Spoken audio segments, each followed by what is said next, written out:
Informasi selanjutnya, Saudara, harga perhiasan emas di Kota Banda Aceh menurun, yaitu berada di posisi 2,6 juta rupiah per mayam, belum termasuk ongkos pembuatan. Akibatnya perhiasan ini diburu pembeli untuk kebutuhan investasi dan juga keperluan pernikahan. Sejak 2 bulan terakhir, harga terendah perhiasan emas di Kota Banda Aceh sempat bertahan di 2,6 juta rupiah per mayam atau seberat 3,3 gram, belum termasuk ongkos pembuatan. Turunnya harga emas ini dipicu oleh tingkat kepercayaan investasi global yang mulai meningkat karena adanya temuan vaksin COVID-19.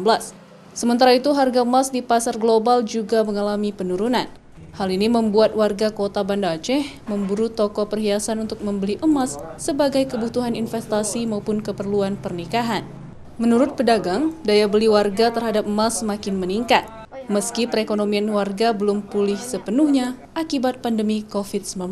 Harga emas hari ini 2.610.000 belum termasuk ongkos pembuatan. Rame yang beli, 70% yang membeli, 30% yang jual. Diperkirakan harga logam mulia ini akan tetap stabil selama sepekan ke depan, namun tak menutup kemungkinan harga emas kembali naik menjelang Ramadan. Nova Misdayanti, Kompas TV, Banda Aceh.